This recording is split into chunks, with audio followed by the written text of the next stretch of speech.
What's up, crypto world? Crypto land, crypto entities, crypto everything. Hey, Smock, it's me. I'm here, man. I gotta give my perspective on this digital shitcoin that the U.S. Treasury or the U.S. banks or whoever it is trying to dump on the American people, man. Seriously, man. If you've been in crypto and you know anything about crypto, and if you're new to crypto, we have one rule in crypto. One rule. That's it. Just one rule. And that rule is if you don't have the private keys, it's not your crypto. Period. Plain and simple. You're the stepdad.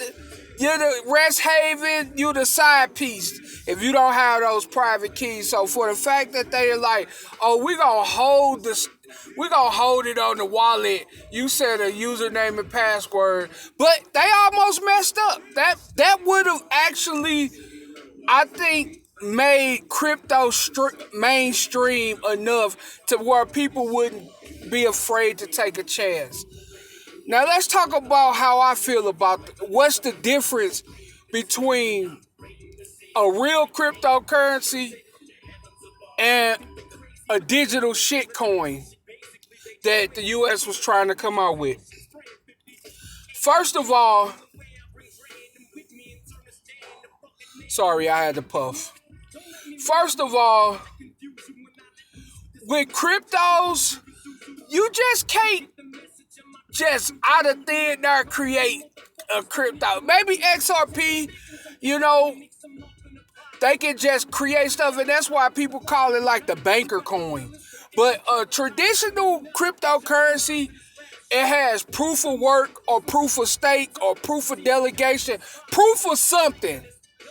That coin, what they'll do is just put a dollar amount into the wallet, and that'll be your money. Like, we don't know where that came from. We don't know if it's backed by anything. We don't know.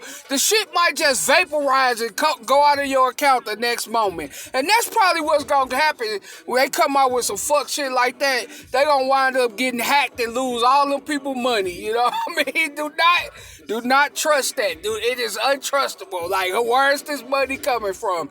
And see, the difference is, like, the media and also the government in the United States, they do a good job of disguising how crappy the dollar really is.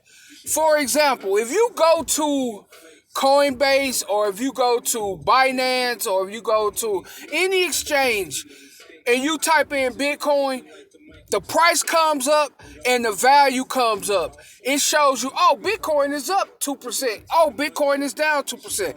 And for other cryptocurrencies as well.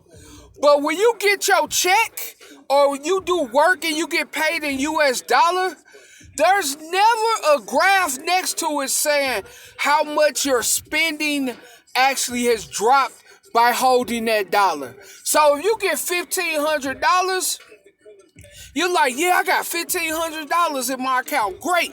That's awesome. But you don't know that $1,500 is really only spending power like $900 now. It don't go as far as it used to. And that's what they've done a great job of doing. Like, when there was cash everywhere, dollars everywhere, everybody was like, had lucrative, like, cash on hand. You would understand, like, hey, man, if I spend $100, that might be like all the money I'm gonna have for a week, man. If I spend $200, so you kind of think wisely. Now, when they just put digital stuff into your account, you don't really, it doesn't hit the same. You don't feel the same passion because it's like, oh, it'll be more digital money in there next time I get paid. It does not make you, feel like it's valuable. as if it was in your hand and you were touching that greenback and it was crispy and it was feeling good. So they've done a good job of getting rid of all the dollars in society in circulation, and also not letting you know your spending power has dropped down.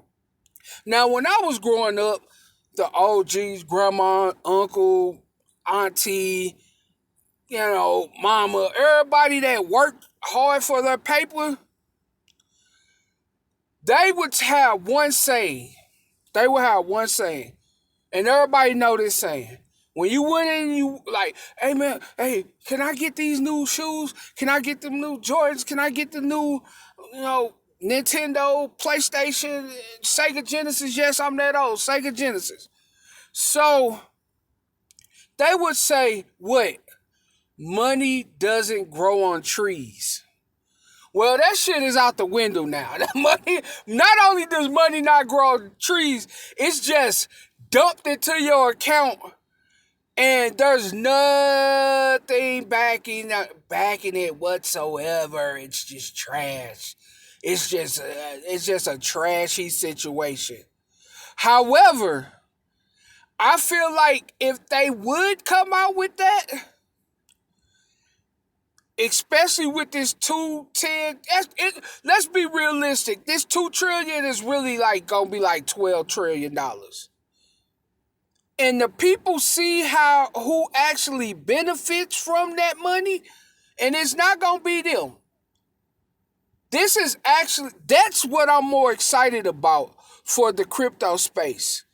In 6 to 12 months, or 18 months, when everything, because they're inflating everything, when people rent go up and all this other stuff go up and their wage doesn't keep up, and they're looking and they go to work, they open up an email and they see, oh, the bank just had another great quarterly report. Oh, this company just had another outstanding quarterly report. But you surviving on Roman noodles? They're going to be looking for alternative, man. And we have to be ready for that. Right now, it doesn't even seem like we're ready. Like, where is Justice Son and Hutchinson and Craig Wright, Roger Ver? Where are all these people? Like, this is what we've been waiting on, right? This is what cryptocurrencies was created for. It was created for when stuff like this happens and things break down and people get taken advantage of and they tired of working just as hard as the man across the street, but they're not getting those same benefits. This is what crypto's supposed to be stepping in and stepping up. But I guess, since you already made it and you're already rich, you don't have. Only person that's out here really fighting for the people, I feel, the crypto space, is Richard Heart. Like, I feel like Richard Heart he don't give a damn, man. And some goofy sold like 150 billion hex. Hey, Goofy, thanks for the divs. I appreciate it. You didn't do anything to stop the Hex movement. All you did was play yourself, because in a month or so, we probably going to be up in the 30s. Ranked on Coin Paprika. So, thanks. But Richard Hart, when you go to his streams, it seems like he's fighting for the people. He's talking about the system. He's he's out here and he's fighting. All the rest of these people that's made it, that's rich, you don't see nothing from them. You don't hear nothing from them. Like, to me, they're just slow exit scams. That's all they are. They've taken all of that ICO money and ran off. They're not fighting. They're not trying. Like, they passing out so much money right now. Why didn't crypto get some of that? Why, anytime the stock market go down 40%, they got all the measures to do something to make it prop back up as soon as possible. We need something like that in crypto, man. I don't know, maybe they don't sit around and think about it like we do, because we're trying to get to a point where we have financial freedom, but they are already there. They good. They don't need it. Most of them are already there. They all need it. They don't need this. But all I'm saying is, man, we need to be ready for that opportunity. And when the United States issue that wallet and it gets hacked and people lose money, but they see the quarterly reports for their companies still going up and they barely living off Roman noodles, they're going to be looking for an alternative, man.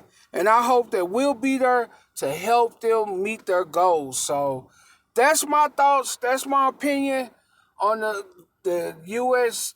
digital shitcoin with $27 trillion of debt attached to it. It's just a shit token. There's nothing that you can get from it. It's just, it's vapor. That's all it is, man. Follow me on library.tv, Smock Decentralized.